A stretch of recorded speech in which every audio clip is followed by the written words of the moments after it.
Olá, pessoal! Hoje eu estou aqui para falar um pouquinho sobre os exames para o diagnóstico da Covid-19. Faz alguns dias eu fiz alguns stories sobre isso, mas ainda tem bastante gente com algumas dúvidas sobre o assunto, me perguntaram bastante sobre isso, tanto profissionais de saúde quanto pessoas que não são profissionais de saúde tiveram dúvidas, quando faz qual, devo fazer, então eu resolvi falar um pouquinho mais sobre o assunto. Inclusive, se você não me segue no Insta, né, vou deixar aqui o meu usuário para você poder me seguir lá, porque lá eu falo mais coisas, assim, como é um meio de comunicação mais rápido, eu posto mais sobre o que está acontecendo no nosso dia a dia durante essa pandemia. Bom, sobre os exames, tem mais de um tipo de exame para o diagnóstico. O primeiro que eu vou falar, ele se chama PCR, esse é o método dele. PCR é um exame que pesquisa o material genético do agente que a gente está investigando, né? No caso, o vírus SARS-CoV-2, que é o causador da Covid. Então, esse exame, ele pesquisa diretamente o vírus. Como que ele é feito? Ele pode ser feito em mais de um material, mas o mais comum é que ele seja feito através de um swab, que nada mais é do que um cotonete comprido, um swab de nasofaringe e de orofaringe, ou seja, lá no fundo do nariz e lá no fundo da boca. Então, ele é colhido com esse cotonete, tá? Vou ficar aqui um pouquinho de lado, será que tá certo? Para mostrar, é feito um esfregado, digamos, no fundo do nariz com esse cotonete, ele é colocado bem lá no fundo, ele chega lá atrás, tá? Para colher material e também no fundo da garganta. Existem outros materiais que podem ser utilizados, como o escarro, o lavado broncoalveolar, que é um líquido que é colhido no exame de broncoscopia, que nada mais é do que uma endoscopia do pulmão. Mas, a broncoscopia não é feita em todos os pacientes, né, com a suspeita da Covid, e no escarro não é todo o laboratório que faz o exame que está validado esse método. Então, o mais comum é fazer pelo swab mesmo, por esse cotonete que colhe o material, tá? O exame deve ser feito idealmente entre o 3º e o 7º dia a partir do início dos sintomas. É nesse período que a sensibilidade do exame é maior, tá? O que é sensibilidade? Sensibilidade é a capacidade do exame de encontrar o vírus quando o vírus está presente. E aí está o nosso primeiro problema em relação ao diagnóstico. A sensibilidade do exame não é tão alta, né? A sensibilidade desse método, quando feito pelo swab, de nasofaringe e de orofaringe, ela é de aproximadamente 65%. Ou seja, existem casos de pessoa com Covid-19 nos quais o exame vem negativo. Então, quando tem uma suspeita muito alta, os médicos podem optar por repetir esse exame ou mais para frente usar algum outro dos exames sorológicos que a gente já vai mencionar.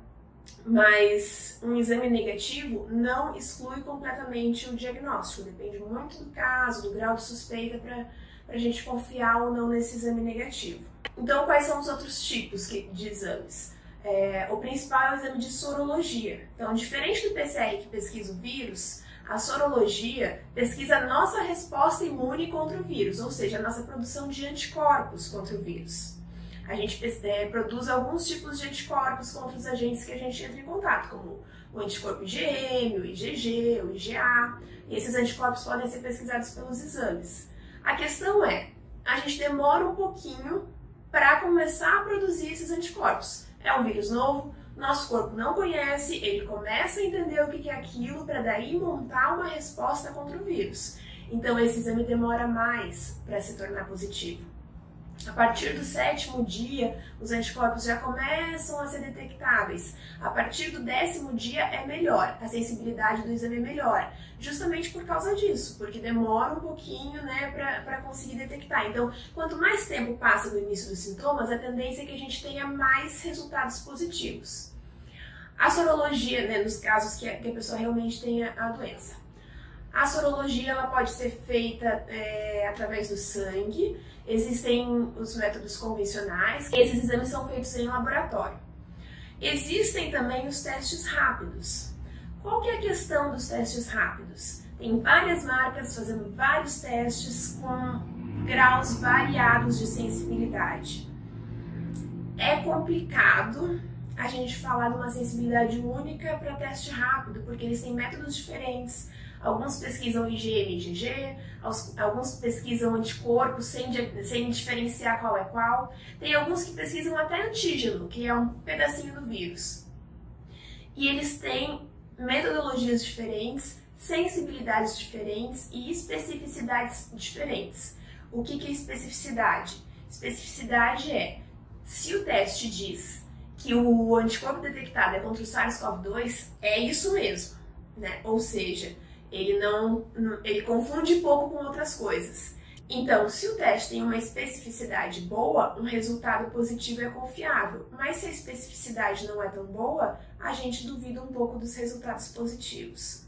Então, a interpretação desses testes rápidos, ela é, eu diria, complexa, né? Depende de analisar qual marca qual metodologia usou, em que momento da doença ele foi feito, quantos dias de sintoma. Outra coisa que muita gente me pergunta é, devo fazer só para saber se eu já tenho anticorpo? Para saber se eu já tive a doença?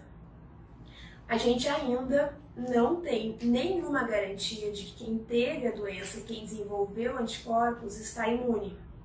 Então, nesse momento, eu não aconselho. Eu sei que tem bastante gente fazendo, ainda mais agora que existem testes rápidos disponibilizados em farmácias, às vezes não precisa nem do pedido médico.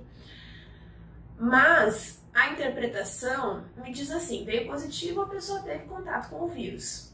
E só, tá? E isso se a gente confiar que ele tem uma especificidade boa, se for um tipo de exame que tem uma especificidade boa.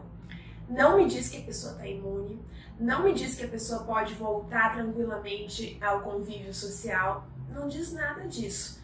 E dependendo da metodologia do teste, não me diz nem se é uma infecção recente ou se é uma infecção mais antiga.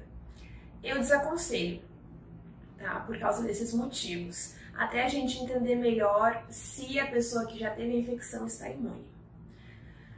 Bom, pessoal, se vocês tiverem dúvidas sobre o assunto, eu sei que é um assunto complexo, que eu não esgotei ele, né, nesse vídeo, mas eu resolvi fazer um vídeo um pouquinho maior do que eu tinha feito nos stories justamente por causa dessa complexidade, mas as dúvidas que vocês tiverem, deixa aqui nos comentários que eu vou tentar responder para vocês.